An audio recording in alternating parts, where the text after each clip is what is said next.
Hello students, welcome to WB exam portal. দেখো, তোমাদের যে নেক্সট গ্রুপ ডি আছে সেটা অক্টোবর মাসে হবে। মানে অক্টোবর মাসে হবে বলতে তার ফর্ম ফিল আপ স্টার্ট হবে, মানে নোটিফিকেশান বেরিয়ে যাবে।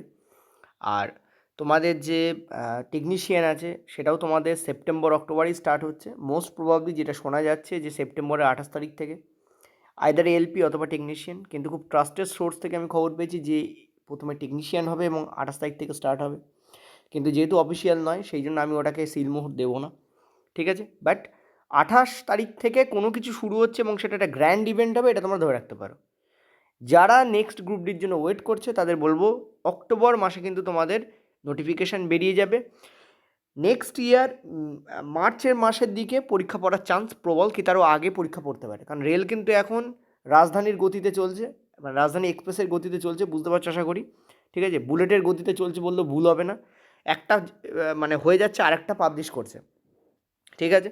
তো তোমরা এটাও জানো যে এলপি স্ট্যাটাস আউট হয়ে গেছে, সো এটাও হতে পারে যে এলপি স্টার্ট হলো। বাট খুব বেশি টাইম তোমার টেকনিশিয়ানের জন্য পাবে না বা নেক্সট গ্রুপ ডির জন্য পাবে না। যে হারে কোশ্চেন্স করছে, যে লেভেলের কোশ্চেন্স করছে, তাতে কিন্তু শুধুমাত্র এনসিইআরটি জাস্ট প্যারাগ্রাফটা বা জাস্ট বইটাকে পড়ে যাওয়া এনাফ নয়। তোমরা সবাই আশা করি বোকা নাও, বুঝতে পেরেছো, কারণ তোমরা বড় হয়ে গেছো, পরীক্ষা দিচ্ছ, 3-4টে পরীক্ষা রেলের দেবার পরে পৃথিবীতে কারোর ক্ষমতা নেই যে কেউ তোমাকে মানে ম্যানিপুলেট করবে বা ভুল বোঝাবে।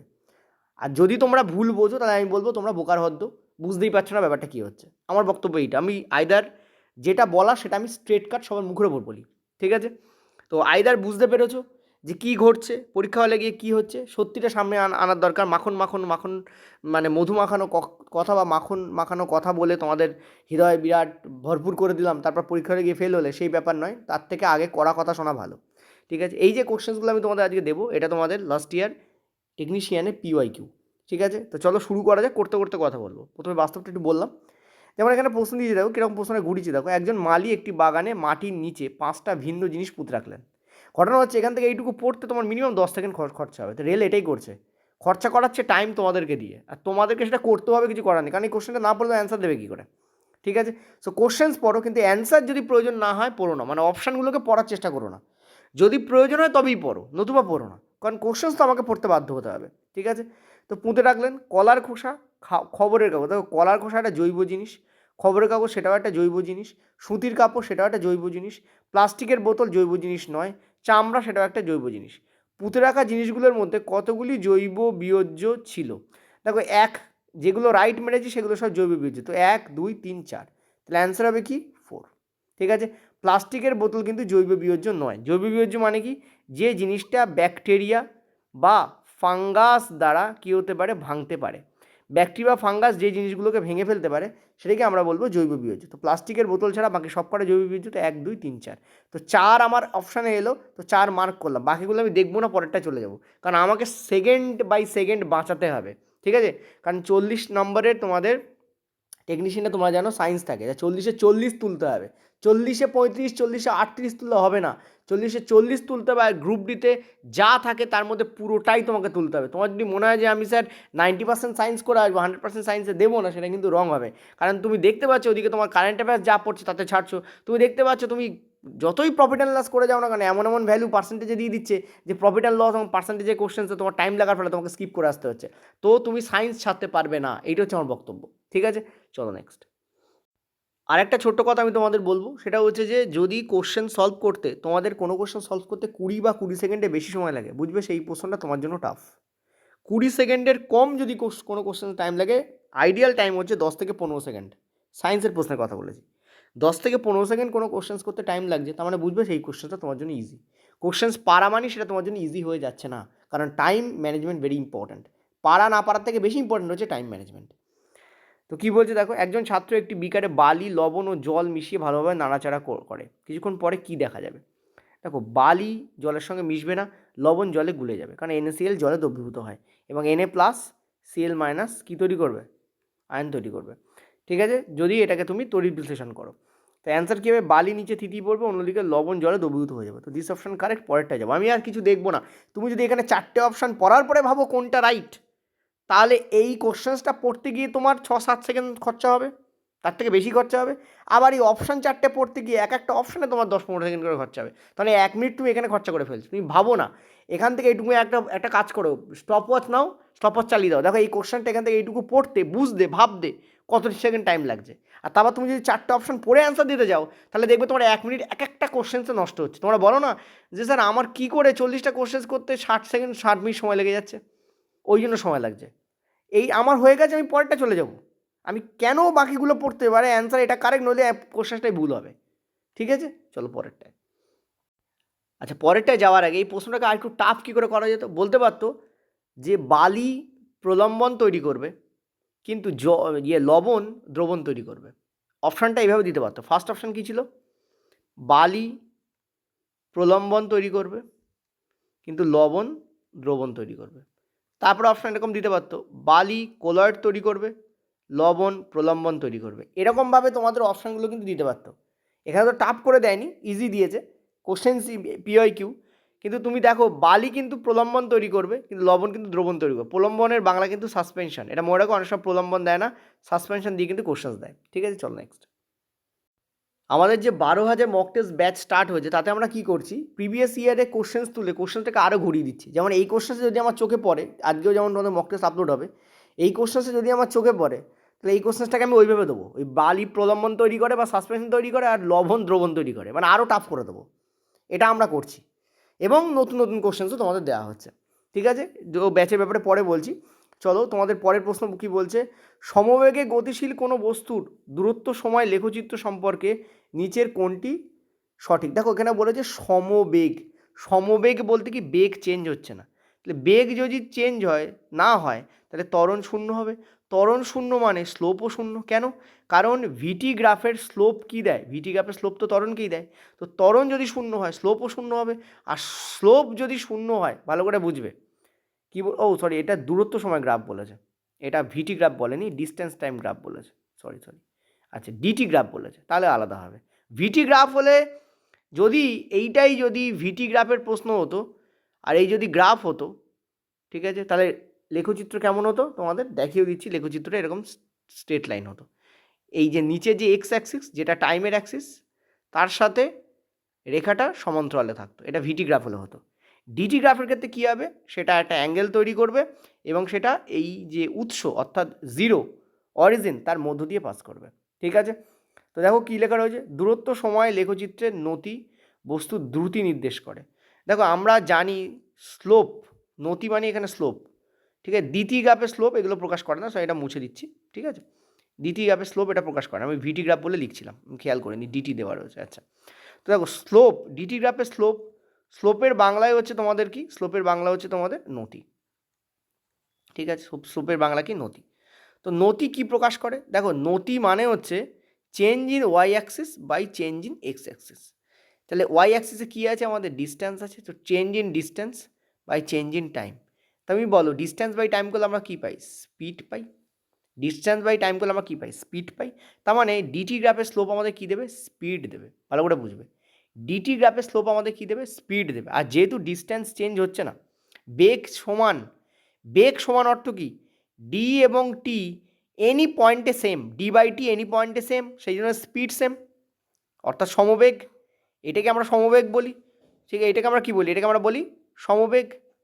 ঠিক আছে, তো সমান যখন বেগ, বেগ যখন same, whenever speed is same, তার মানে প্রত্যেকটা পয়েন্টে স্পিড সেম হবে। তার মানে ডিস্টেন্স বাই টাইম প্রত্যেকটা পয়েন্টে কী হবে, সেম থাকবে। এটা কী হবে তোমাদের, দূরত্ব সময় লেখচিত্রের নতি বস্তুর দ্রুতি নির্দেশ করে, এটা তো কারেক্ট। বস্তু দ্রুত গতিতে চললে লেখচিত্রের নতি বেশি হয়।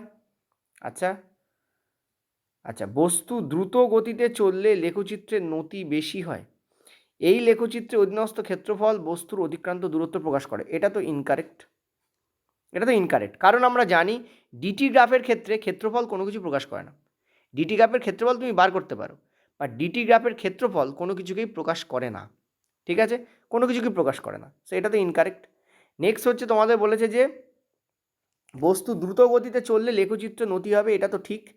তো এখানে আমি দেখতে পাচ্ছি 1 এবং 2 ঠিক, তো কারেক্ট অপশান কোথায় আছে দেখো, অনলি 1 এবং 2, এই অপশানটা মনে হচ্ছে ইনকারেক্ট হয়েছে। ঠিক আছে, এই যে না, এই যে বি অপশান আছে, আচ্ছা এখানে হয়েছে কি তোমাদের ইংলিশে পরে বাংলা দেওয়া রয়েছে, এই অপশানটা কারেক্ট হবে। এই যে ঠিক আছে, বি অপশান কারেক্ট হবে। এইটা হচ্ছে ইংলিশ, এইটা ইংরাজি, এ পাশে লেখা রয়েছে বাংলা।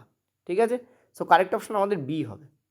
বোঝাতে পারলাম? চলো পরের প্রশ্ন, নিচের কোন পদার্থটি জলে দ্রবীভূত হলে একটি ক্ষারীয় দ্রবণ তৈরি করে? দেখো, যদি সায়েন্সের মতে বলো তাহলে অ্যান্সার তোমাদের এটাও ঠিক, এটাও ঠিক। এটা প্রশম দ্রবণ তৈরি করবে, ঠিক আছে, প্রশম দ্রবণ তৈরি করবে, কারণ এটা প্রশম লবণ, নর্মাল সল্ট বা নিউট্রাল সল্ট। আর এটা তোমাদের অ্যাসিডিক সল্ট, সো অ্যাসিডিক দ্রবণ তৈরি করবে। ঠিক আছে, এটা তোমাদের অ্যাসিডিক দ্রবণ তৈরি করবে। ওকে, কিন্তু পয়েন্ট টু বি নোটেড, যদি তুমি এনসিআরটি অনুযায়ী উত্তর চাও তাহলে তোমাদের রেল অ্যান্সার এ নেয়, কারণ পটাশিয়াম হাইড্রক্সাইড হচ্ছে তীব্র ক্ষার, আর তীব্র ক্ষার হওয়ার দরুন এ ক্ষারীয় লবণ তৈরি করে, এবং পটাশিয়াম হাইড্রক্সাইড একটা ক্ষারীয় লবণ। তো তীব্র ক্ষার হওয়ার দরুন এ কিন্তু কী করবে, তোমাদের তৈরি করবে, মানে তীব্র ক্ষার যেহেতু, এ কিন্তু তোমাদের কী তৈরি করবে, ক্ষারীয় দ্রবণ তৈরি করবে। দ্যাট ইজ ওয়াই এখানে অ্যান্সার তোমাদের এইটা, মানে বেসিক্যালি এখানে কোনটা ক্ষার নয় সেটা তোমার চিন্তা করতে বলেছে। সোডিয়াম অ্যাসিডেটও কিন্তু একটা ক্ষারীয় লবণ, সো বেসিক্যালি এও যখন দ্রবীভূত হয় তখন ক্ষারীয় দ্রবণ তৈরি করে, কিন্তু এ মৃদু ক্ষার, সেই জন্য মৃদু দ্রবণ তৈরি করে, মৃদু ক্ষারীয় দ্রবণ তৈরি করে, সেই জন্য অপশান সি নেয় না। কিন্তু টেকনিক্যালি কিন্তু সিও কিন্তু কারেক্ট হওয়া উচিত, কারণ এখানে জলে দ্রবীভূত হলে তীব্র ক্ষারীয় দ্রবণ তৈরি করে কোনটা, সেইটা অ্যান্সারে চাইনি, যদি চাইতো তাহলে অ্যান্সার 100% এই হতো। ঠিক আছে, সো অপশান তোমরা যদি এরকম কোশ্চেন আবার আসে তো এই করবে, কারণ এ তীব্র ক্ষারীয় দ্রবণ তৈরি করে। ঠিক আছে, চলো পরের প্রশ্ন, কীটনাশকের মতো রাসায়নিকগুলি খাদ্য শৃঙ্খলে প্রবেশ করে এবং উচ্চতর ট্রফিক স্তরে তাদের ঘনত্ব বৃদ্ধি পেলে তাকে কি বলা হয়? আমরা জানি যে যখন আমরা কোনো জিনিসকে জলে ফেলছি, যেমন ধরো নাইট্রোজেনযুক্ত কোনো সার, মানে অ্যামোনিয়া, পটাশ, এই সমস্ত সার ধরো জলাশয়ে গিয়ে ধরো জমা হলো, এই জলাশয়ে কী থাকে, জু প্লাঙ্কটন, ফাইটোপ্লাঙ্কটন থাকে। এই জু প্লাঙ্কটন মানে হচ্ছে ক্ষুদ্র শ্রেণীর শৈবাল, এদেরকে খায় কে? এরা খায়, এই যে ছোটো ছোটো মাছ খায়, ছোটো মাছকে কে খায়? বড় মাছ খায়। বড় মাছকে কে ধরছে? ধরো ঈগল ধরছে। তাহলে যদি যে বিষ জু প্লাঙ্কটন পান করছে সে এদের শরীরে যাচ্ছে, তার থেকে এদের, কিন্তু সব থেকে বেশি যাবে এর শরীরে। আর এটাকে আমরা বলি বায়োম্যাগনিফিকেশন বা জৈব বিবর্ধন। কি বলি? বায়োম্যাগনিফিকেশন। ইউট্রিফিকেশন কাকে বলা হয়? যখন সার বা কোনো নাইট্রোজেন গঠিত কোনো দ্রব্য বা রাসায়নিক, সেটা যখন জলাশয়ে মেশে, রাসায়নিক সেটা যখন কোথায় মেশে? জলাশয়ে মেশে, তখন সেখানে কি হয়? শৈবাল বৃদ্ধি পায়, প্রবল পরিমাণে শৈবাল বৃদ্ধি পায়।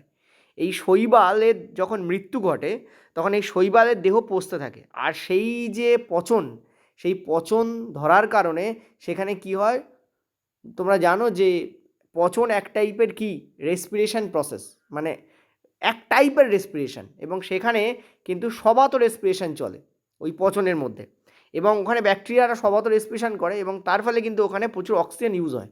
আর যখনই অক্সিজেন ইউজ হবে তখনই কি হবে, এই অক্সিজেন সব ইউজ হওয়ার কারণে মাছ সেই অক্সিজেন পাবে না, ফলে প্রচুর মাছের মৃত্যু ঘটে। এই রাসায়নিক যে জমা হচ্ছে এটাকে আমরা বলি ইউট্রোফিকেশন। এটা তোমাদের আর্থ সিস্টেম যে চ্যাপ্টার আছে, ঠিক আছে, আর্থ সিস্টেম চ্যাপ্টারে এই ইউট্রোফিকেশন নিয়ে কিন্তু বলা আছে, নিউ এনসিইআরটি যে আর্থ সিস্টেম আছে, ঠিক আছে, নিউ এনসিইআরটি, ঠিক আছে, এনসিইআরটি। চলো নেক্সট, পরের কোশ্চেন্স, পরিণত কার্যযুক্ত কাণ্ডে অবস্থিত প্যারেনকাইমা কোষের বৈশিষ্ট্য কোন বিবৃতিতে সঠিকভাবে বর্ণনা করা আছে? এরা মৃত, দেখে প্যারেনকাইমা মৃত নয়, তো কাটো ফার্স্ট, পরে অপশান। এগুলি বড় ভ্যাকুলযুক্ত জীবিত কোষ যা সঞ্চয়ের জন্য ব্যবহার করা হয়, এটাই কারেক্ট হবে। প্যারেনকাইমা কোষ যেখানে যেখানে থাকবে সেখানে খাদ্য সঞ্চয় হবে, এটা মনে রাখবে। Correct answer will be this. আমি বাকিগুলোতে যাব না।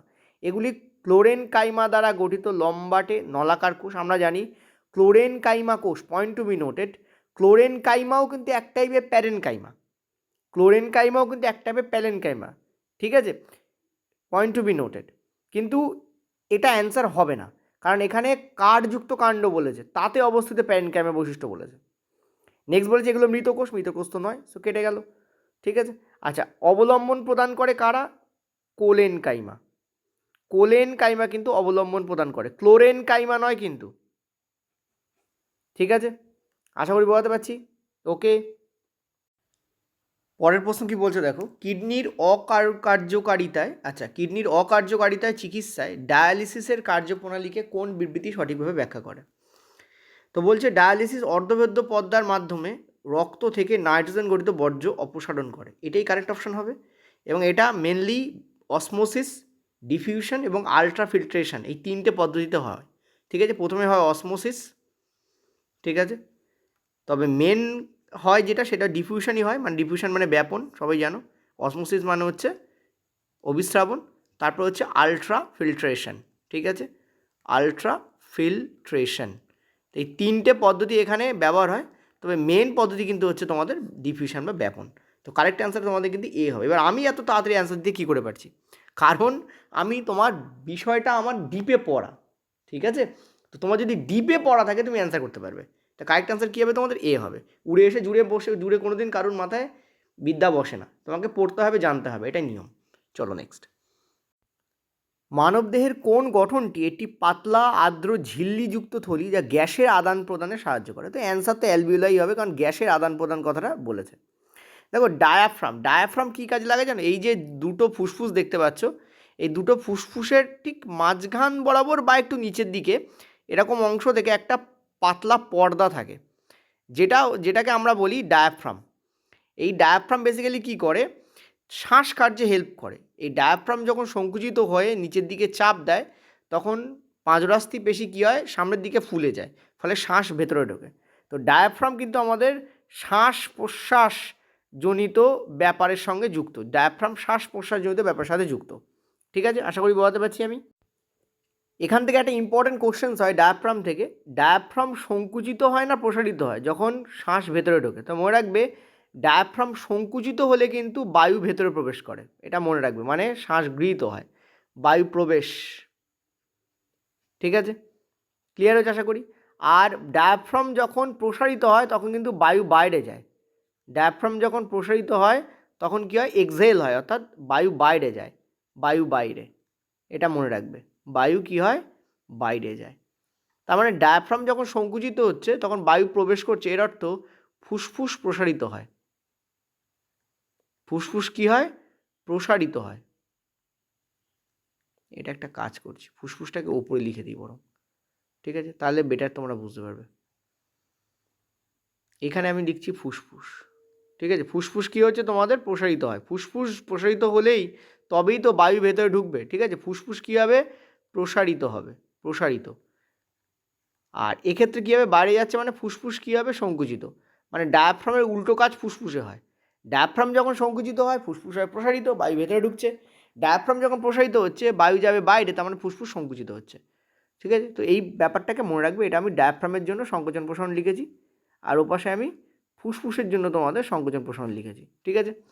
আচ্ছা, এবার এখানে একটা জিনিস দেখো, এখানে আরেকটা কথা বলেছে যে প্লুরাল মেমব্রেন। দেখো প্লুরাল মেমব্রেন কি, এই যে আমাদের ফুসফুস দেখতে পাচ্ছি, এই ফুসফুসের গায়ে একটা দ্বিপর্দা আবরণ থাকে। প্লুরাল মেমব্রেন কিন্তু একটা দ্বিপর্দা আবরণ, ঠিক আছে, প্লুরাল মেমব্রেন, ঠিক আছে, এটা কিন্তু একটা দ্বিপর্দা বিশিষ্ট আবরণী, ঠিক আছে, দ্বিপর্দা, এটা এখানটা একটা দ্বিপর্দা আবরণী, এটা মাথা রাখবে। যখনই শ্বাস প্রশ্বাস নিঃশ্বাস হয় তখন বারবার ফুসফুস, তুমি বুঝতেই পারছো, ফুসফুসকে আটকে রাখা যাবে না, গেলে তো মৃত্যু ঘটবে।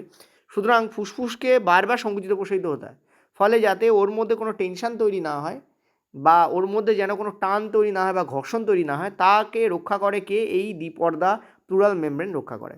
নেক্সট হচ্ছে এপিগ্লটিস। দেখো এপিগ্লটিস হচ্ছে আমাদের যে ল্যারিংস থাকে, ঠিক আছে, সেই ল্যারিংসের মাথায় একটা ঢাকনা থাকে, এই ঢাকনাকে আমরা বলছি এপিগ্লটিস, ঠিক আছে। এই ডাকটা আমি মুছে দিচ্ছি, উপরে আমি তোমাদের এটা এঁকেছিলাম জাস্ট ডায়াফ্রামকে বোঝানোর জন্য, ঠিক আছে, ডায়াফ্রামকে। তো ঢাকনা থাকে, এই ঢাকনাটাকে আমি কি বলছি, ঢাকনাটাকে আমি বলছি এপিগ্লটিস, ঠিক আছে। এই ঢাকনা যখন এপিগ্লটিস কী হয়, যখন খাবার আমরা নেই, যখন আমি খাবার আমরা সোয়ালো করি অর্থাৎ গিলি, তখন কি, আবার খাই যখন, গিলি শব্দটা তোমরা বলতে পারো যে অন্যরকম লাগে, বাট বায়োলজিতে গিলি শব্দটা ব্যবহার করা হয়, ঠিক আছে। খাবার যখন আমরা গপ করে খাই বেসিক্যালি, তখন কী হয়, এপিগ্লটিস কী হয়, পিছন দিকে সরে যায়, পিছনে সরে ভাঁজ খেয়ে যায়, ভাঁজ খায়, ভাজা লিখছি কেন, ভাঁজ খায়, ঠিক আছে।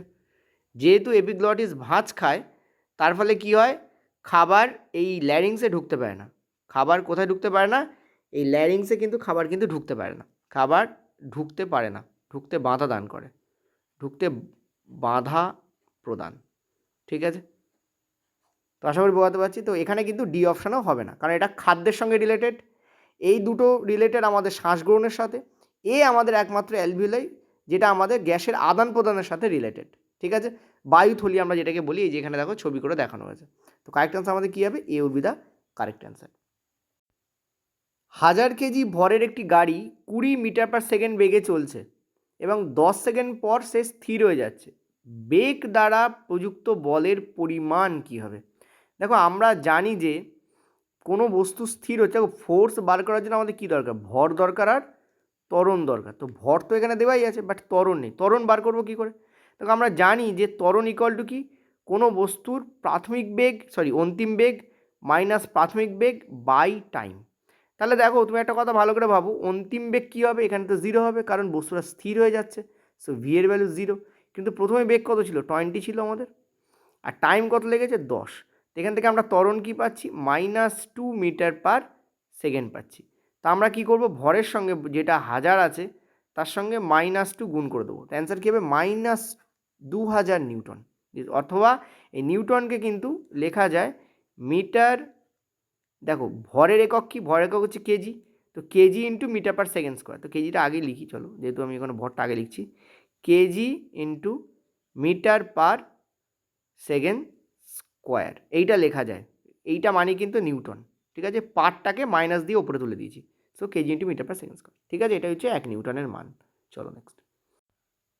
বলছে একটি অ্যাকশন আছে। অ্যাকশন কি? এই যে লম্বা যেটা আছে, এই যে এখানে, এটা কি? এটা হচ্ছে তোমাদের অ্যাকশন। ঠিক আছে, অ্যাকশন যদি একটা লম্বা প্রবর্ধক হয়, ঠিক আছে, অ্যাকশন যদি তোমাদের কী হয়? একটা লম্বা প্রবর্ধক হয়, তাহলে ডেনড্রন কি? অ্যাকশন যদি একটা লম্বা প্রবর্ধক হয়, তাহলে ডেনড্রন বা ডেনড্রাইট কি? ডেনড্রাইট হচ্ছে এই যে এইগুলো হচ্ছে ডেনড্রাইট, এই যে এইগুলো দেখতে পাচ্ছি, এগুলো হচ্ছে এক একটা ডেনড্রাইট। ঠিক আছে, সো কারেক্ট অ্যান্সার কী হবে? অনেকগুলো ছোটো ছোটো শাখাযুক্ত অংশ, এটাকে আমরা ডেনড্রাইট বলি। যদি বলা হয় অ্যাকশন আর ডেনড্রনকে সংযুক্ত করে কে, তোমরা কী বলবে? কোষ দেহ। আর নিউরনের যে কোষ দেহ, তাকে আমরা কী বলি? তাকে আমরা বলি পেরিক্যারিয়ন। তাকে আমরা কী বলি? পেরিক্যারিয়ন। এটা মনে রাখবে, কোষ দেহকে কী বলা হয়? পেরিক্যারিয়ন সেল বলা হয়, পেরিক্যারিয়ন। ঠিক আছে, এটা কিন্তু একটু মনে রাখবে। ওকে, দুটোকে জয়েন করে কে? কোষ দেহ। তো কোষ কোনটা কোষ দেহ? এই যে এটা হচ্ছে কোষ দেহ। ঠিক আছে, যার মধ্যে নেজল দানা থাকে, প্রোটিন তৈরি করে। তো কারেক্ট অ্যান্সার আমাদের কিন্তু এ হবে এখানে। কার্বন স্তরগুলির মধ্যে স্থানচ্যুত ইলেকট্রন উপস্থিতির কারণে নিচের কোন অ্যালোট্রোপটি কঠিন অবস্থায় বিদ্যুতের একটি সুপরিবাহী? তোমরা জানো যে 2 টাইপের অ্যালোট্রোপ আছে কার্বনের, একটাকে আমরা বলি গ্রাফাইট, আরেকটাকে আমরা বলি হীরা। দেখো গ্রাফাইট এবং হীরার মধ্যে পার্থক্য হচ্ছে, গ্রাফাইটের একটা ইলেকট্রন কিন্তু কী থাকে? তোমাদের ফ্রি থাকে, কিন্তু হীরের ক্ষেত্রে কোনো ইলেকট্রন ফ্রি থাকে না। আর কোনো ইলেকট্রন ফ্রি না থাকার কারণেই হীরে কিন্তু অনেক স্ট্রং সাবস্ট্যান্স, দ্রুত ভাঙা যায় না হীরেকে, ইভেন ভাঙাই যায় না বলতে পারবো, মানে খুব রেয়ারলি ব্রেকডাউন করা যায়, সহজে ভাঙতে পারবে না। কিন্তু গ্রাফাইটকে কিন্তু easily breakable, it is easily ভাঙা যায়। যেহেতু এটা ইজিলি ভাঙা যায়, ওটা কিন্তু ইজিলি ভাঙা যায় না, এটার কারণে ফ্রি ইলেকট্রন থাকে, একটা বন্ড এর অলরেডি ব্রোকেন। ঠিক আছে, তো গ্রাফাইট কিন্তু সেম কারণ, গ্রাফাইট কিন্তু তড়িৎ পরিবহন করতে পারে। তো কারেক্ট আনসার কী হবে আমাদের? গ্রাফাইট হবে। ঠিক আছে, দেখতে পাচ্ছি এখানে কার্বনের, এটা তো কার্বনের রূপভেদ নয়, এটাও কার্বনের রূপভেদ নয়, এটাও কার্বনের রূপভেদ না, তো এটাই অ্যান্সার হবে, কারণ এটাই একটাই আছে। ঠিক আছে, গ্রাফাইটের সংকেত কি যদি কেউ জিজ্ঞেস করে? সি। আর যদি কেউ বলে হীরের সংকেত কি, সেটা বলবে সি, কারণ হীরের গ্রাফাইট এন্টারলি কার্বন দিয়েই তৈরি হয়। তো কারেক্ট অ্যান্সার সি হবে এখানে, মানে এখানে গ্রাফাইট হবে ওই কোশ্চেনটা দিলে। ঠিক আছে, চলো আর একটা জিনিস তোমাদেরকে একটু বলি, সেটা হচ্ছে গ্রাফাইটের কিন্তু এরকম স্তরে স্তরে সাজানো থাকে। ঠিক আছে, গ্রাফাইটের যদি তুমি মলিকিউল দেখো না, গ্রাফাইটের মলিকিউলগুলো এরকম কিন্তু স্তরে স্তরে সাজানো থাকে। ঠিক আছে, এবং এই দুটো স্তরের মধ্যে একটা উইক বন্ড পাওয়া যায়, এই বন্ডটাকে আমরা বলি ভ্যান ডের ওয়ালস বন্ড। ঠিক আছে, উইক বন্ড, দুর্বল বন্ড পাওয়া যায়, দুর্বল বন্ড। এটাও একটা কারণ যে কারণে গ্রাফাইট কিন্তু ভেঙে যায়। কিন্তু এই যে চার মাথায় অ্যাকচুয়ালি এখানে তোমাদের 6টা ইলেকট্রন থাকে, একটা দুটো, এখানে 3টে 4টে 5টা 6টা, ঠিক আছে, টোটাল 6টা ইলেকট্রন থাকে। এই 6টা ইলেকট্রনের মধ্যে যে বন্ড থাকে তারা কিন্তু আবার স্ট্রং বন্ড হয়, তারা কিন্তু আবার কি হয়, দৃঢ় বন্ড হয়। ঠিক আছে, আমি লিখে দিচ্ছি দৃঢ় বন্ড। কিন্তু এই দুটো স্তরের মধ্যে যে বন্ড কাজ করে তারা কিন্তু দুর্বল বন্ড হয়, যে কারণে গ্রাফাইটকে কিন্তু ভাঙা যায়। এটাও একটা কারণ যে গ্রাফাইটকে দুটো ভাঙা যায়। কিন্তু হীরের ক্ষেত্রে আমি যদি দেখি, ঠিক আছে, হীরের স্ট্রাকচারকে আমি যদি দেখি, হীরের স্ট্রাকচারে কিন্তু কিন্তু সেটা হয় না।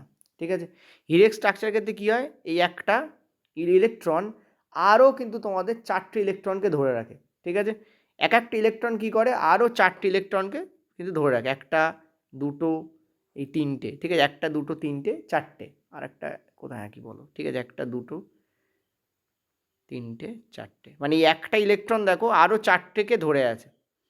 ঠিক আছে, সো বুঝতে পারছো আশা করি। এটা কিন্তু হীরের বন্ড নয়, এবং এখানে কিন্তু কোনো ইলেকট্রন ছাড়া অবস্থায় থাকে না, যে কারণে এখানে কিন্তু স্ট্রং বন্ড তৈরি করে। ঠিক আছে, স্ট্রং বন্ড কিন্তু তৈরি করে, একটা ইলেকট্রন আরও 4টে ইলেকট্রনকে কী করে, ধরে রাখে, এটা মনে রাখবে। ঠিক আছে, সো একটা ইলেকট্রন বলছি, একটা মানে কার্বনের অ্যাটম, মানে একটা কার্বনের অ্যাটম আরও 4টে কার্বনের অ্যাটমকে কিন্তু ধরে রাখে। ঠিক আছে, ওকে, এগুলো সব কার্বনের অ্যাটম, সরি ইলেকট্রন বললে। ওকে, চলো নেক্সট পরের কোশ্চেন্সে যাবো আমরা। পরের প্রশ্ন তোমাদের দেওয়া হয়েছে যে তোমরা জানো যে স্যাচুরেটেড যে হাইড্রোকার্বন আছে, ঠিক আছে, তারা কিন্তু কি করে, তোমাদের মানে রিয়াকশান করতে পারে। ঠিক আছে, স্যাচুরেটেড হাইড্রোকার্বনগুলো কখন রিয়াকশান করে, যখন তুমি এদেরকে ইউভি আলো, ইউভি রেজের এগেনস্টে ফেলবে। এটা দিয়ে কিন্তু রেল লেভেলের প্রশ্ন দিয়েছে যে ইনফ্রারেড না ইউভি রেজ। মনে রাখবে সূর্যের আলো কিন্তু অনেক প্রকারের হতে পারে, তার মধ্যে ইউভি রেজ, এই ইউভি রেজের কিন্তু ক্ষমতা আছে যে কোনো অ্যাটমকে ব্রেকডাউন করার। ঠিক আছে, যেমন ওজনকে ভাঙতে পারে কিন্তু ইউভি রেজ, মনে রাখবে। কিন্তু ইনফ্রারেড দিয়ে কিন্তু গ্রিন হাউস এফেক্ট তৈরি হয়। যাই হোক, তো এখানে তোমাদের অতিবেগুনি রশ্মির উপস্থিতিতে মিথেনের সঙ্গে ক্লোরিনের প্রতিস্থাপন যে বিক্রিয়া হয়, আমরা জানি সাবস্টিটিউশন রিয়াকশান হয়, এখানে লেখাও রয়েছে দেখো সাবস্টিটিউশন রিয়াকশান, ইংলিশটা দেখে নেবে একবার, কারণ ইংলিশ টার্মগুলো ইম্পর্টেন্ট। তো এই বিক্রিয়াতে উৎপন্ন প্রথম বিক্রিয়াজাত পদার্থ কোনটা? ঠিক আছে, তো প্রথম যদি বিক্রিয়াজাত পদার্থ বলো সেটা হচ্ছে ক্লোরোমিথেন। কোথায় আছে এখানে ক্লোরোমিথেন? এই যে ফার্স্ট অপশান। কেন? কারণ কি হয় দেখো, প্রথমে কি হয়, এই হচ্ছে তোমাদের CH4 আমরা জানি, এর সঙ্গে যখন ক্লোরিনকে বিক্রিয়া ঘটাবে, বিক্রিয়া হবে না প্রথমে, একে তীব্র আলোতে রাখতে হবে, মানে ইউভি লাইটে রাখতে হবে। ইউভি লাইটে রাখলে কী হবে, এর একটা হাইড্রোজেন বেরিয়ে যাবে, যে একটা হাইড্রোজেন বেরিয়ে যাবে তখন 3টে হাইড্রোজেন হয়ে যাবে। আর এখানে কী হবে তাহলে, ক্লোরিন, একটা ক্লোরিন এখানে ইনক্লুড হয়ে যাবে, একটা হাইড্রোজেন বেরিয়ে যাবে আর একটা ক্লোরিন এখানে কী হবে, ইনক্লুড হয়ে যাবে। এটা গেল প্রথম। তারপরে কী হবে, তারপর যেটা করবে, যে হাইড্রোজেনটা বেরিয়ে গেছে সেটা এই জায়গায় চলে যাবে। আর দেখো ছিল কটা ক্লোরিন, দুটো ক্লোরিন ছিল, এখানে তো একটা ক্লোরিন আছে, তাহলে আরেকটা ক্লোরিন কোথায় যাবে, সেটা এর সঙ্গে যুক্ত হয়ে হাইড্রোজেন ক্লোরাইড গ্যাস তৈরি করবে। ঠিক আছে, এই হচ্ছে তোমাদের টোটাল এই বিক্রিয়াটা তোমাদের ঘটে। অ্যান্সার তোমাদের ক্লোরোমিথেন হয়। ঠিক আছে, যদি এটাকে আরও বেশিক্ষণ রেখে দাও তাহলে কী হবে, একটা একটা করে হাইড্রোজেন এখানে বেরোতে থাকবে আর এক্সট্রা করে ক্লোরিন এখানে অ্যাড হতে থাকবে। ঠিক আছে, তো প্রাথমিক রিয়াকশান এটাই হয় যেখানে ক্লোরোমিথেন উৎপন্ন হয়, এটাকে আমরা বলি ক্লোরোমিথেন। কী বলি আমরা? ক্লোরোমিথেন। ঠিক আছে, ক্লিয়ার হয়েছে আশা করি। ওকে, চলো নেক্সট পরের কোশ্চেন। পরের প্রশ্ন দেখো, একটি সমসত্ব মিশ্রণে দ্রাবের কণাগুলোর আকার সাধারণত কী হয়? দেখো, একটা সমসত্ব মিশ্রণ মানে হচ্ছে ট্রু সলিউশন। আর ট্রু সলিউশনে আমরা জানি যে দ্রাবের কণাগুলোর আকার কী হয়, 1 nm এর থেকে ছোটো হয়, এর থেকেও কী হয়, এর থেকে ছোটো। কোন অপশানে আসে দেখো, সেটাই তোমাদের অ্যান্সার হবে। দেখো, visible to naked eyes no, ব্যাপক বড় হতে হবে তাহলে লেস দ্যান 1 nm, 1 nm এর থেকে কম হয়, this will be the correct answer. Between 1 nm to এত, এটা হচ্ছে কোলয়েডে হয়। এই জিনিসটা কোথায় হয়, এই জিনিসটা হয় তোমাদের কোলয়েডে, এটা কোলয়েডে হয়। আর এটা হচ্ছে তোমাদের হয় 1 মাইক্রো এনএমের থেকে বড়, এটা 1 ন্যানোমিটারের থেকে বড় হবে। ঠিক আছে, এটা তোমাদের সাসপেনশানে কী হয়, সাসপেনশানে কী হয়, সেটা 1000 ন্যানো এনএমের থেকে বড় হয়। ঠিক আছে, এনএমের থেকে বড় হয়, ব্যাসের কথা বলা হচ্ছে কিন্তু, বড় হয় এখানে মেজরলি কিসের কথা বলা হয়, ব্যাসের কথা বলা হয়। তো বি অপশান কিন্তু এখানে কারেক্ট হবে, এটাও হবে না, এটাও হবে না। ঠিক আছে, চলো। একটি লেন্স দ্বারা আলোকরশ্মির বাঁকে যাওয়ার মাত্রা, বা বেঁকে যাওয়ার হওয়া উচিত অ্যাকচুয়ালি। ঠিক আছে, যাই হোক, চলো ঠিক করে দিচ্ছি, ডোন্ট ওয়ারি। সো বেঁকে যাওয়ার যে মাত্রা, তাকে কিসের মাধ্যমে প্রকাশ করা হয়? ঠিক আছে, তা কিসের মাধ্যমে প্রকাশ করা হয়, চলো এইভাবে লিখে দিচ্ছি, তা কিসের মাধ্যমে প্রকাশ করা হয়? ঠিক আছে, তো কী হবে তোমাদের? পাওয়ার হবে। আমরা জানি কোনো লেন্সকে মানে লেন্স দ্বারা আলোরশ্মি মানে যে হারে বাঁকে, সেই লেন্সের সেই আলোরশ্মিকে বাঁকানোর যে ক্ষমতা তাকে আমরা কি বলি? পাওয়ার বা ক্ষমতাই বলি অ্যাকচুয়ালি। আর আমরা জানি যে পাওয়ারের যে একক হয় সেটা আমরা কি জানি? ডায়াপ্টার হয়। ঠিক আছে, এবং ডায়াপ্টার ইকুয়াল টু কি? 1/, ফোকাল লেন্থ। ঠিক আছে, আর এর একক কি? ইনভার্স মিটার, অর্থাৎ মিটার টু দি পাওয়ার 1। এর পাওয়ারের একক কী হয়? ডায়াপ্টার সমান কী হয়? মিটার টু দি পাওয়ার 1 হয়, আমরা জানি, কারণ ফোকাল লেন্থ মিটারে মাপা হয় আর পাওয়ার তো 1/f হয়। তার মানে কি? তার মানে যার ফোকাল লেন্থ যত কম তার পাওয়ার তত বেশি। এটা পয়েন্ট টু বি নোটেড। যার ফোকাল লেন্থ যত কম তার পাওয়ার তত বেশি, কারণ দেখো এটার সঙ্গে এটার ইনভার্স রিলেশন আছে। ঠিক আছে, উল্টো রিলেশন আছে। ওকে, চলো। নিচের কোনটি খণ্ডায়ন প্রক্রিয়ার মাধ্যমে বংশবিস্তার করে না? দেখো, খণ্ডায়ন শব্দের অর্থ এখানে বলেছে ফ্র্যাগমেন্টেশন। ঠিক আছে, তো ফ্র্যাগমেন্টেশনের মাধ্যমে দেখো আমরা জানি যে হাইড্রা কিন্তু বংশবিস্তার করে বার্ডিংয়ের মাধ্যমে। হাইড্রা কিন্তু বংশবিস্তার করে কিসের মাধ্যমে? বার্ডিংয়ের মাধ্যমে। আমার মনে হয় অ্যাকচুয়ালি ফ্র্যাগমেন্টেশন করে কিন্তু স্পাইরোগাইডা। ঠিক আছে, অ্যাকচুয়ালি ফ্র্যাগমেন্টেশন কী করে? স্পাইরোগাইডা। কিন্তু আমার ব্যক্তিগতভাবে মনে হয় এটা তোমাদের ফ্র্যাগমেন্টেশন শব্দের অর্থ বলতে চেয়েছে এখানে বিভাজন। ঠিক আছে, এরা বিভাজনের মাধ্যমে করে। ঠিক আছে, কিন্তু হাইড্রা কিন্তু বিভাজনের মাধ্যমে করে না। হাইড্রার প্রসেস হচ্ছে বার্ডিং। এগুলো সবই অযৌন জনন পদ্ধতি, কিন্তু অযৌন জনন পদ্ধতি। ঠিক আছে, তো এটা কিন্তু কারেক্ট অ্যান্সার কী হবে তোমাদের? A will be the correct answer here. পরের প্রশ্ন বলছে যে তোমাদের 200 মিটার উচ্চ একটি বিল্ডিংয়ের ওপর থেকে 20 কেজি ভরের একটা ব্লক নিচে ফেলে দেওয়া হলো। ব্লকটি কত গতিবেগে ভূমিতে আঘাত করবে? ঠিক আছে, তো ক্লিয়ারলি তোমরা দেখতে পাচ্ছ এখানে আমাদের এস ইকুয়াল টু, দেখো আমাদের কী কী ফর্মুলা হয় আমরা জানি যে s equal to ut plus half at square, এটা একটা ফর্মুলা হয়। আর আমরা কি জানি? V square minus u's square equal to 2as, এই ফর্মুলাটাও হয় আমাদের।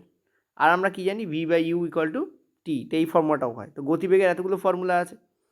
ঠিক আছে, এখানে কোনটা কাজে লাগবে? দেখো এখানে তোমাদের বলা আছে কেজি বলা আছে, আর এখানে দূরত্ব দেওয়া আছে, তার মানে এসের ভ্যালুই কাজে লাগবে। ঠিক আছে, আর নিচে ফেলে দেওয়া হচ্ছে, তার মানে জি এর মান কাজে লাগবে, আর ভূমিতে আঘাত করছে, তো এইটাই আমাদের ইউজফুল হয়ে যাবে, কারণ টাইম দেওয়া নেই। So this is the method will use, this is the formula will use. দেখো ভি এর মান কী হবে? ভি হচ্ছে কি? অন্তিম বেগকে বোঝায়, তো ভি এর মান এখানে 0 হবে। ইউ এর মান কত? ইউ এর মান তোমাদের, আচ্ছা ইউ এর মান তো এখানে বলাই নেই। 200 মিটার উচ্চতা থেকে জাস্ট ফেলে দেওয়া হচ্ছে। কি করা হচ্ছে? জাস্ট তোমাদের ফেলে দেওয়া হচ্ছে। দেখো ফেলে দেওয়ার পরে, পয়েন্ট টু বি নোটেড, ফেলে দেওয়ার পরে তো ভি এর মান 0 হবে, কিন্তু যে মুহূর্তে ওটা ভূমিকে টাচ করবে তখন তো ভি এর মান 0 নয়, তখন তো ভি এর একটা মান থাকবে, সেই মানটাই কিন্তু এখানে জিজ্ঞেস করা হয়েছে। এখানে ইউ এর মান 0 হবে কেন? কারণ কোনো গতিবেগ ছিল না, জাস্ট তুমি একটা 200 কেজির বা সরি এখানে কত 20 কেজি ভরের একটা জিনিসকে জাস্ট হাতে ধরে ড্রপ করছো, তাকে ছুঁড়ছো না, তার মানে তার প্রাথমিক বেগই 0। ভি এর মানটাই বার করতে বলেছে। সো ভি স্কোয়ার মাইনাস, এখানে আমরা কী করবো? এখানে 0 বসাবো। 2 ইন্টু এ কত? দেখো যখন আপ ডাউনে কোনো গতি হয় তখন জি আমরা ধরি, ওই লেখাও রয়েছে, জি এর মান 10 মিটার পার সেকেন্ড স্কোয়ার ধরো হয়, তো এখানে 10 হবে, ইন্টু এস আমাদের কত বলেছে? 200। ঠিক আছে, তো ক্লিয়ারলি দেখতে পাচ্ছি ভি এর মান আমাদের হবে √400। কত হবে তোমাদের? 2 দুগুণে 4, 400 নয় সরি 4000, √4000। 400 যদি করো তাহলে তোমাদের 20 বাইরে আসবে, আর ভেতরে তোমাদের কি থেকে যাবে?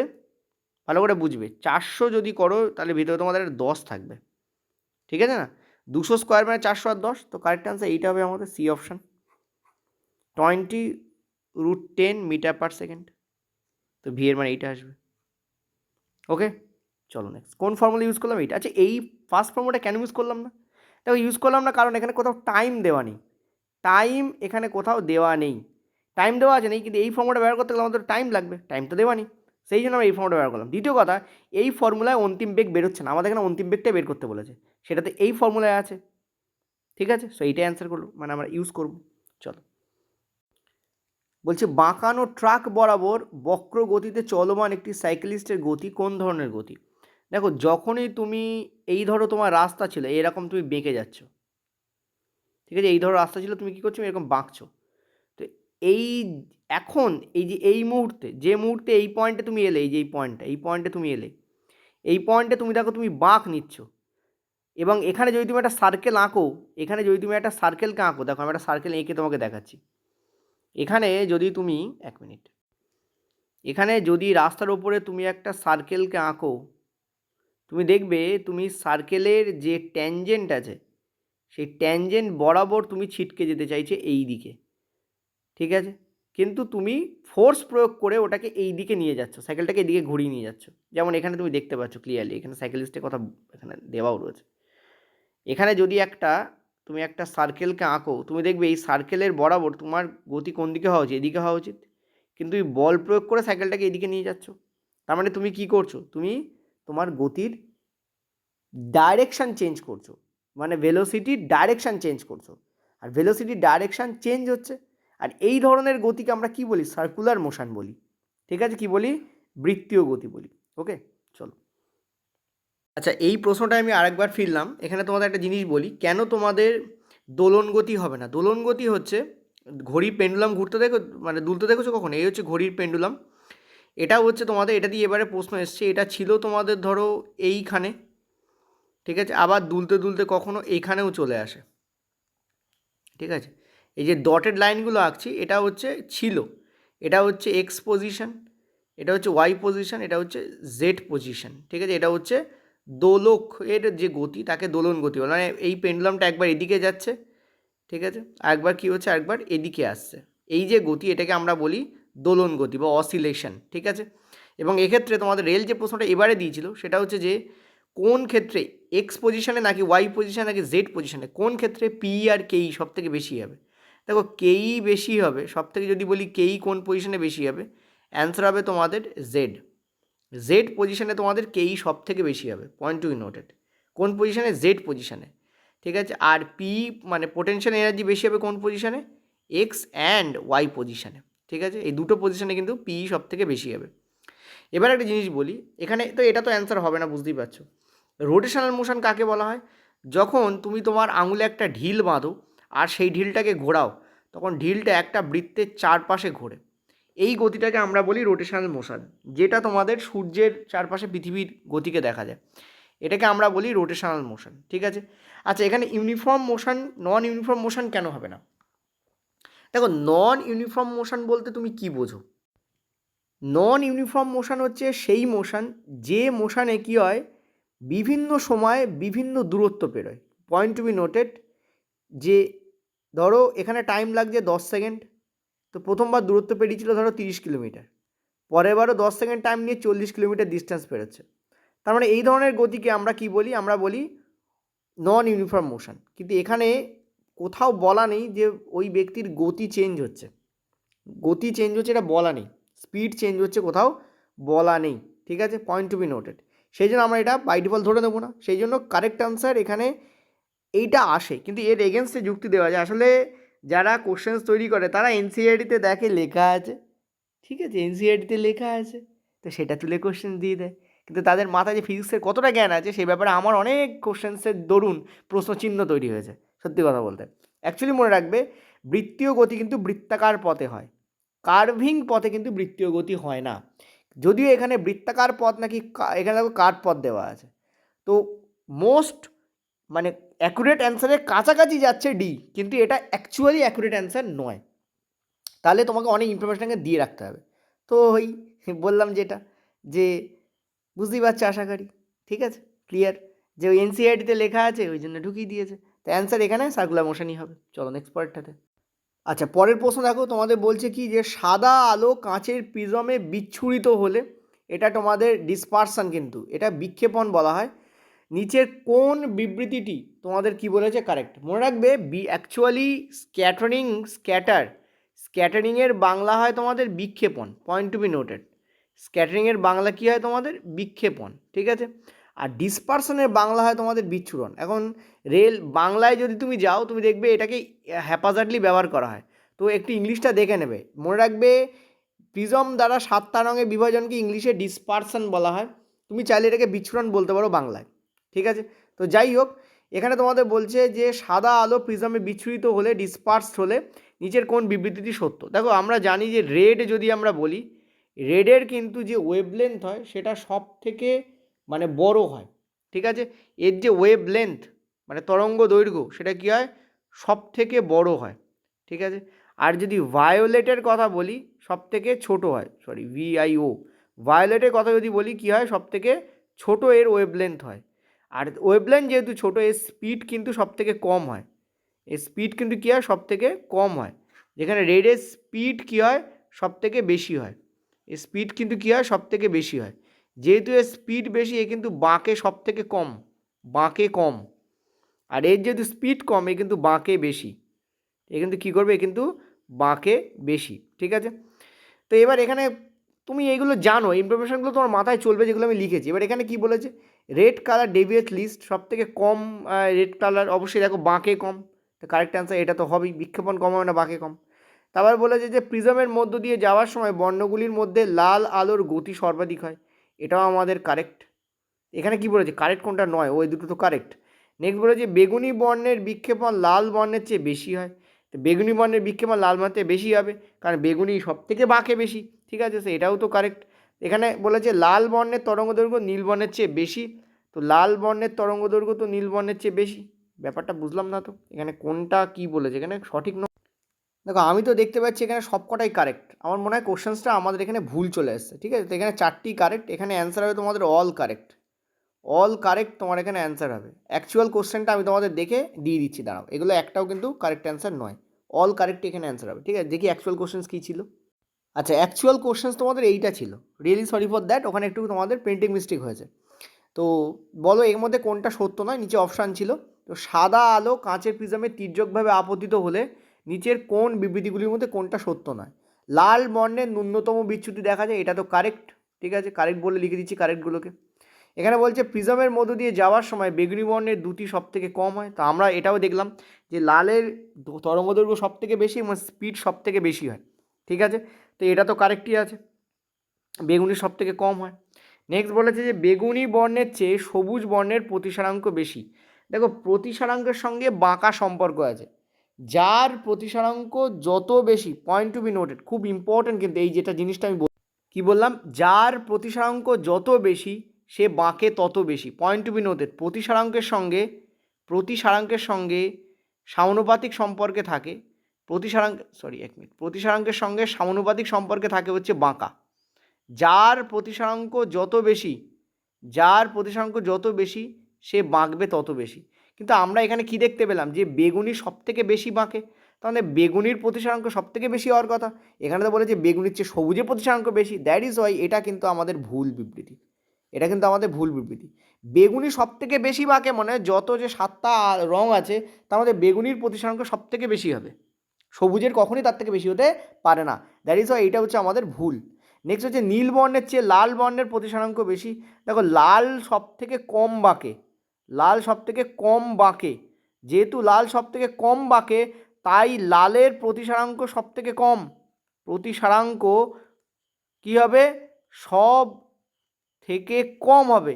তা লালের প্রতিসারাঙ্ক যদি সব থেকে কম হয় তাহলে লালের প্রতিসারাঙ্ক কী করে নীল বর্ণের থেকে বেশি হবে, দ্যাট ইজ ওয়াই এটাও কিন্তু তোমাদের ভুল বিবৃতি, ঠিক আছে। তো দুটো বলেছিল এই জন্য 3 আর 4 আমাদের অল টুগেদার অ্যান্সার হতো ওখানে, ঠিক আছে। চলো নেক্সট পরেরটাতে, পরের প্রশ্ন কী বলছে দেখো, নিজস্ব নির্দিষ্ট কাজের জন্য মাইটোকন্ড্রিয়া নিচের কোন প্রোটিনগুলি সংশ্লেষ করতে পারে, নাকি which of the following proteins can be synthesised by mitochondria on their own. আমার মনে হয় না এখানে এটা ছিল, আমার মনে হয়েছে এখানে একটু মিস্টেক আছে, এখানে হবে কেন প্রোটিনগুলো সংশ্লেষ করতে পারে, মাফ করো এখানে তোমাদের স্লাইড প্রিন্টিং মিস্টেক আছে, ঠিক আছে, এটাকে কেন করে নাও, কেন প্রোটিন সংশ্লেষ করতে পারে, ঠিক আছে, বেসড অন হুইচ ফ্যাক্ট, ঠিক আছে, protein can be synthesised by mitochondria, ঠিক আছে, which of the following, on which of the following করো তাহলে অ্যান্সার আসবে, on which of the following proteins can be synthesised by mitochondria for their own specific function. নিজস্ব নির্দিষ্ট কাজের জন্য mitochondria নিচের প্রোটিন সংশ্লেষ করতে পারে কেন, মানে কেনটা লাস্টে দিলে ভালো হতো, মাইটোকন্ড্রিয়া কেন প্রোটিনগুলি সংশ্লেষ করতে পারে, তো এই নিচের কথাটা তোমরা কেটে দিও, একটু বাংলা মিস্টেক ছিল ঠিক করে দিয়েছি, ঠিক আছে। On which of the following proteins can be synthesised by mitochondria on their own specific functions, ঠিক আছে। তো এখানে অ্যান্সার তোমাদের কী হবে, কারণ তাদের মধ্যে কী থাকে, তাদের মধ্যে থাকে হচ্ছে রাইবোজোম, ডিএনএও থাকে, রাইবোজোমও থাকে, কিন্তু ঘটনা হচ্ছে ডিএনএটা অ্যান্সার হবে না, রাইবোজোম অ্যান্সার হবে। থাকে তো দুটোই, কিন্তু প্রোটিন কার কারণে হয়, রাইবোজোমের কারণে হয়। তাহলে অ্যান্সার কী হবে, ইট হ্যাজ রাইবোজোমস, ঠিক আছে। তো this will the correct answer here, ঠিক আছে। বাট এখানে তোমাদের ওটা আলাদা করে দেয়নি, ডিএনএ এবং রাইবোজোম দিয়েছে। হ্যাঁ, ডেফিনেটলি ডিএনএতে কী থাকে, রাইবোজোম যে প্রোটিন সংশ্লেষ করবে সেই যে মানে তার যে ইনস্ট্রাকশন সেটা ডিএনএতে থাকে। সো তোমরা বলতে পারো যে এখানে দুটোই অ্যান্সার করে তোমরা চলে যেতে পারো, ঠিক আছে। এই অপশান এখানে কারেক্ট হবে। ওকে, নেক্সট চলো পরেরটাতে।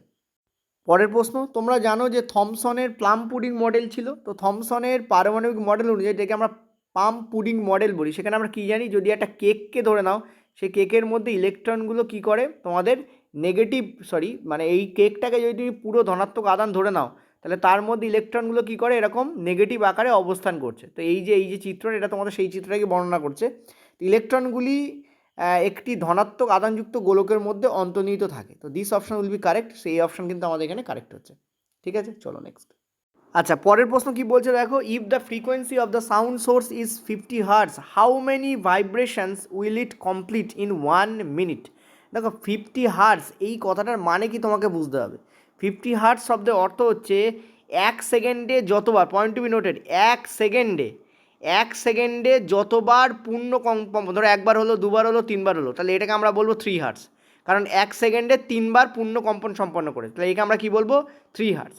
কিন্তু এখানে বলেছে 1 মিনিটে কতবার করবে। দেখো 1 মিনিট মানে হচ্ছে 60 সেকেন্ড, 1 সেকেন্ডে 50 বার করে, ওই জন্য একে 50 হার্টস বলছি। যেমন 1 সেকেন্ডে 3বার করলে একে আমরা 3 হার্টস বলি, তেমন 1 সেকেন্ডে মানে 1 সেকেন্ডে 3বার কাঁপলে তাকে 3 হার্টস বলছি। তাহলে 1 সেকেন্ডে যদি কেউ 50 বার কাঁপে, তাহলে আমরা কী বলবো, তাকে আমরা বলবো 50 হার্টস। আশা করি বোঝাতে পারছি। তাহলে 60 সেকেন্ডে কতবার, তাহলে 50 ইন্টু 60, সো কী হবে, 3000। সো কারেক্ট আনসার এখানে কী হবে, 3000, ঠিক আছে। এটা তোমরা বলো স্যার ডবল ডবল কেন, বেসিক্যালি এটা ইংলিশ, এটা বাংলা, ঠিক আছে। তো করতে বলা হয়েছিল, তো এর যে ইংলিশ বাংলা সেমই হয়, কী আর বলবো বলো, চলো। তো আমি একটাই তোমাদের রেখে দিচ্ছি, ঠিক আছে। কারেক্ট আনসার তোমাদের কী হবে এখানে, 3000 তোমাদের অ্যান্সার হবে। আশা করি বোঝাতে পারছি। দেখো এর কনসেপ্টটা কি ভালো করে বোঝো। ধরো একটা এখানে তোমাদের ঘন্টা আছে, ধরো একটা কী আছে, তোমাদের বেল আছে, ঘন্টা আছে, ঠিক আছে। এটা ঘন্টা, ধরো ঘন্টা, এই ঘন্টার মধ্যে এরকম বেল থাকে, ঠিক আছে, সেটা বাজছে। যদি এটা 1 সেকেন্ডে 50 বার বাজে, তাহলে আমরা বলবো এর ফ্রিকোয়েন্সি হচ্ছে 50 হার্টস। তা এখানে 1 মিনিট বার করতে বলেছে, 1 মিনিটে কত বার, 1 মিনিট মানে কত, 60 সেকেন্ড। তাহলে 1 সেকেন্ডে যেটা 50 বার কাঁপবে, তাহলে 60 সেকেন্ডে কত হবে, 60 ইন্টু 50, সো 3000 বার অ্যান্সার হবে। এটাই আমি করলাম এখানে, ঠিক আছে। চলো নেক্সট। পরের প্রশ্ন, এটা কিন্তু দুর্দান্ত প্রশ্ন।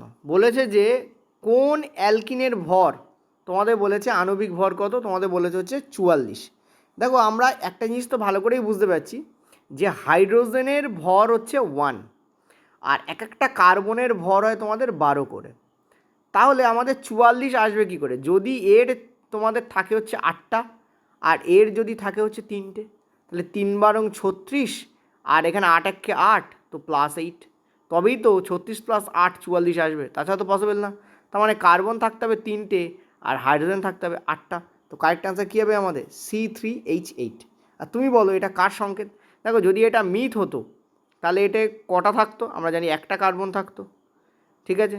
যদি এটা তোমাদের মিথেন, তারপরে কি ইথেন হয়, ঠিক আছে, ইথ হতো।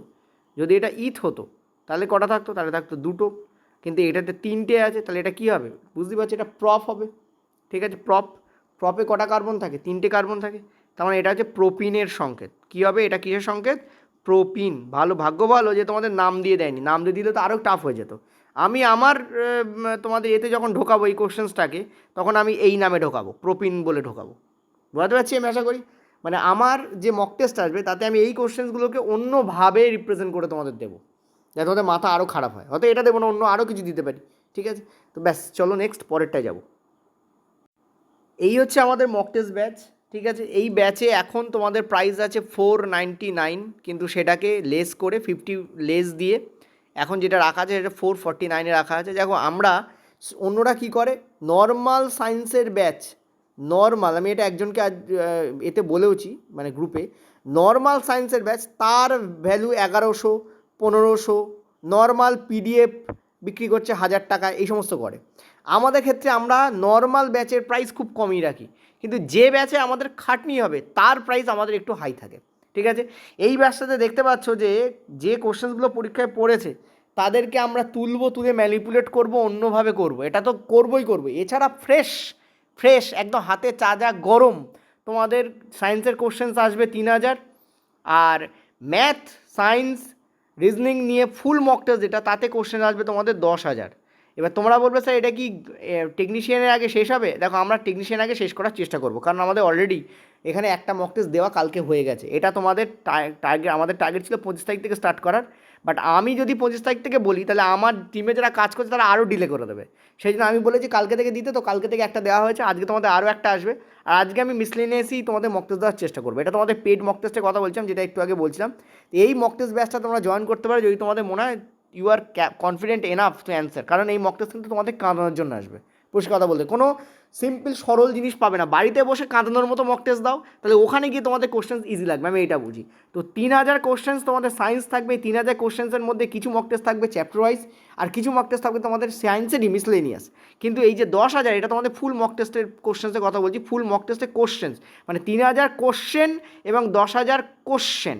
তার মানে এখানে 100টা মক টেস্ট থাকবে, 100 × 100, টোটাল 10,000 কোশ্চেন্স। এখানে তোমাদের অন অ্যান অ্যাভারেজ 30 × 100, তোমাদের 3000 কোশ্চেন্স। এইভাবে আমি তোমাদের বলেছি টোটাল 12,000 প্লাস কোশ্চেন লেখা রাখা হয়েছে, ঠিক আছে। যদি কিছু কম বেশি হয়ে যায় ওই জন্য 12,000 প্লাস তোমাদের বলা হয়েছে, ওকে।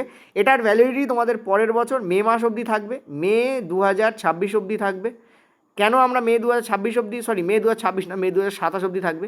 কেন আমরা ভ্যালিডিটি মে 2027 অবধি রেখেছি? কারণ তোমরা জানো মের পরে তোমাদের নিউ এনসিইআরটি ক্লাস 10 আসবে। সো নিউ এনসি ক্লাস 10 আসলে আমাদের মক টেস্টের যে ধরন সেটা সামান্য হালকা আমাদের চেঞ্জ করতে হবে, তখন আমাদের ভ্যালিডিটি অন্যভাবে আসবে বা আমরা অন্য মক টেস্ট আনবো। কিন্তু আপাতত এর ভ্যালিডিটি তোমাদের মে 2027 অবধি আছে। অনেকেই ভ্যালিডিটি নিয়ে চিন্তা করছে, অনেকে এই নিয়ে চিন্তা করছে, কিন্তু এটা দেখছে না যে সামনে 3খানা পরীক্ষা আছে, সেটা আমাদের ক্র্যাক করতে হবে। তো ভ্যালিডিটির দিকে নজর না দিয়ে কোশ্চেন আপ টু ডেট পাওয়ার চেষ্টা করো, ঠিক আছে, ওকে। চলো নেক্সট পরের কোশ্চেন।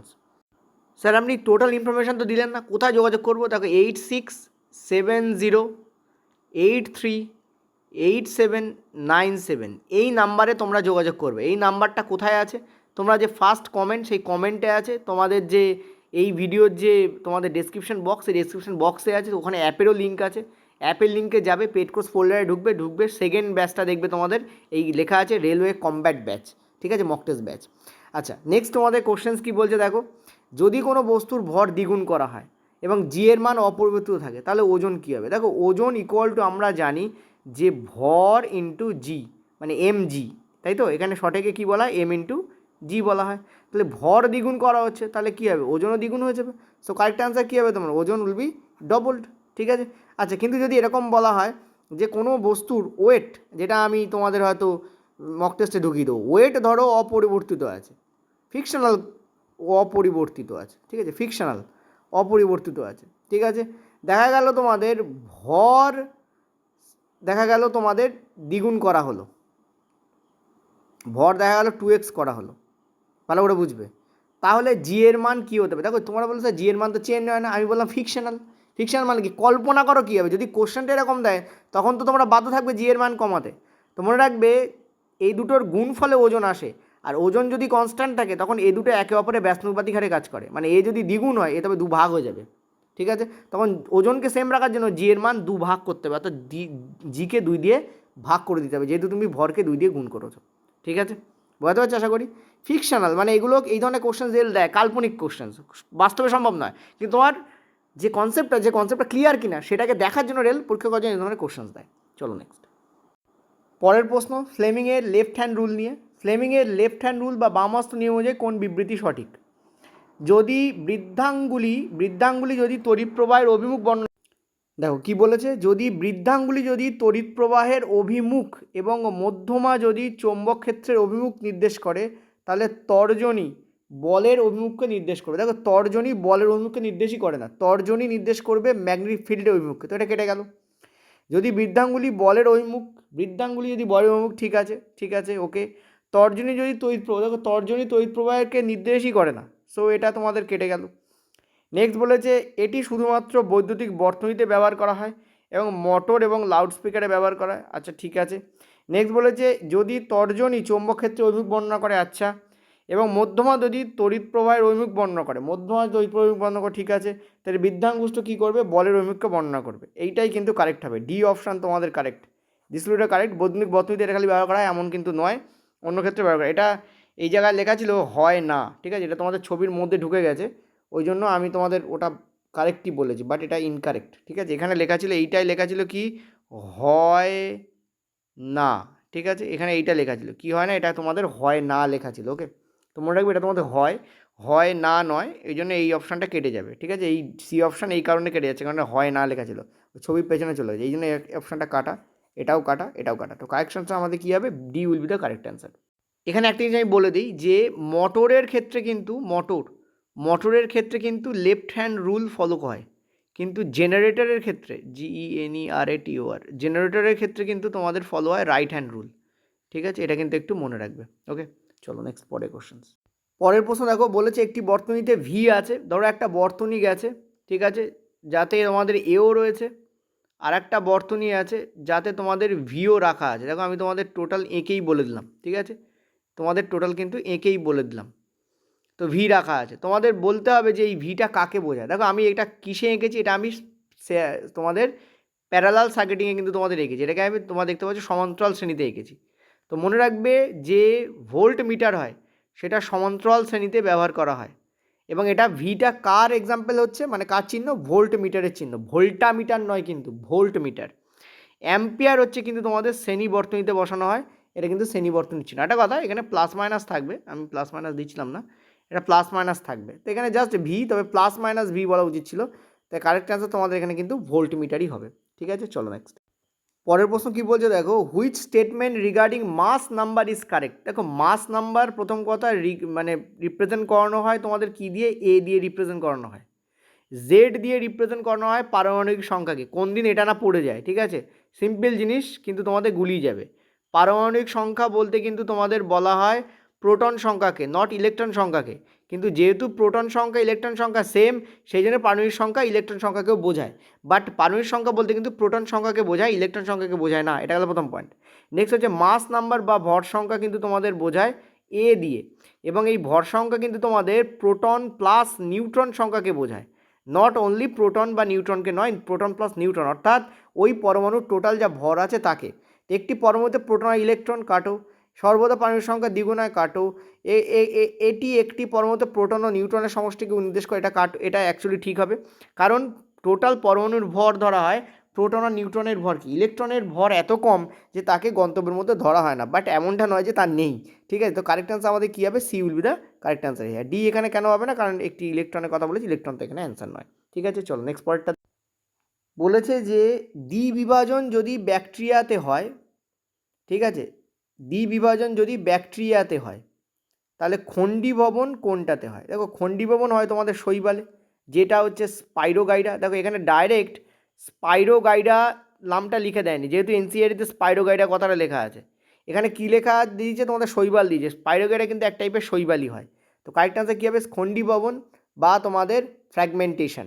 বাইনারি ফিউশন যদি ব্যাকটেরিয়াতে হয় তাহলে খণ্ডীভবন কোথায় হয়, তোমাদের শৈবালে হয়, ঠিক আছে।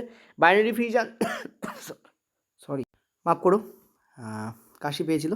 যাই হোক, তো তোমাদের অ্যান্সার কী হবে এখানে, তোমাদের এখানে অ্যান্সার কিন্তু তোমাদের শৈবাল হবে। দেখো এখানে অ্যামিবা, আমরা জানি লিসমেনিয়া, তারপরে এদের কিন্তু বায়োনারি ফিউশন হয়, যেখানে আমরা জানি যে হাইড্রার কিন্তু বার্ডিং হয়, আর পাইরোগাইডার ক্ষেত্রে কী হয়, তোমাদের কিন্তু ফ্র্যাগমেন্টেশন হয়, ঠিক আছে। চলো নেক্সট পরের প্রশ্ন বলছে কার্বনের বহুমুখিতা বা কার্বনের যে ভার্সিটালিটি তার কোনটা কারণ নয়। দেখো কার্বনের বহুমুখিতা শব্দের অর্থ হচ্ছে কার্বন হাইড্রোজেনের সঙ্গে যেমন বন্ড তৈরি করতে পারে, কার্বন কার্বনের মধ্যে বন্ড তৈরি করতে পারে, কার্বন কিন্তু অন্য অনেক যে তোমাদের যৌগ তাদের সঙ্গে বন্ড তৈরি করতে পারে। ইভেন তুমি খুব কমই যৌগ দেখবে পৃথিবীতে যাদের সঙ্গে কার্বন, যাদের মধ্যে কার্বন নেই, খুব কমই যৌগ দেখবে, আছে নেই তা নয়, কিন্তু কম দেখবে, ঠিক আছে।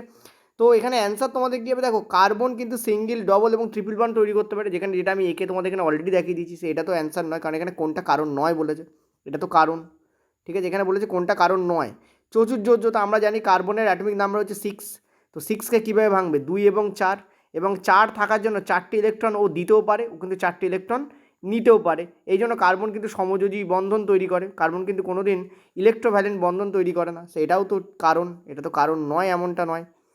নেক্সট বলছে ক্যাটিনেশন। আমরা জানি কার্বন নিজের সঙ্গে যুক্ত হতে পারে, যুক্ত হয়ে লং চেন কার্বন তৈরি করতে পারে, ঠিক আছে। এই ধরনের যে লং চেন কার্বন, এটাকে আমরা বলি ক্যাটিনেশন। এটাও তো কারণ, কারণ কার্বন যৌগ তৈরি হচ্ছে এটার মাধ্যমে।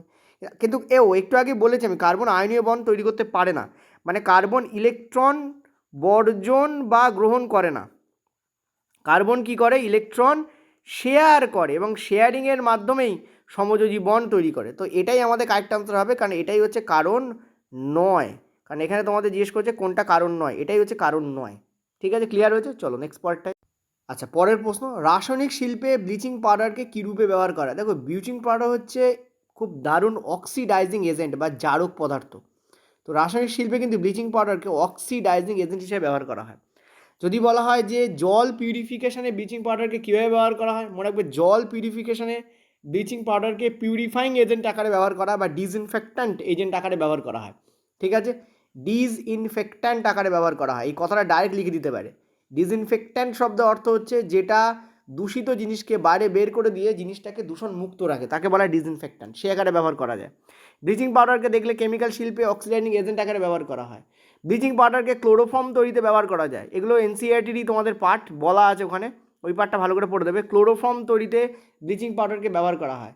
ব্লিচিং পাউডারকে যদি তুমি বলো তোমাদের যে ব্লিচিং করার কাজে, ব্লিচ করা, এর নামই ব্লিচ কেন? কারণ ব্লিচ করার কাজে ব্যবহার করা যায় ওয়াশিং ইন্ডাস্ট্রিতে, ঠিক আছে, ব্লিচ করার কাজে। ঠিক আছে, তো এইগুলো হচ্ছে তোমার ব্লিচিং পাউডারের ব্যবহার। এখানে অ্যান্সার তোমাদের কী হবে? অক্সিডাইজিং এজেন্ট হবে, কারণ রাসায়নিক শিল্প জিজ্ঞাসা করা হয়েছে।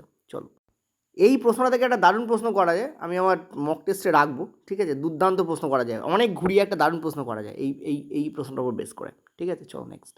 আচ্ছা, পরের প্রশ্ন কি বলেছে দেখো, বলেছে যে স্টেটমেন্ট বেস প্রশ্ন দিয়েছে, একটি পরমাণুর আকার 0.1 nm থেকে 0.5 nm পর্যন্ত হতে পারে।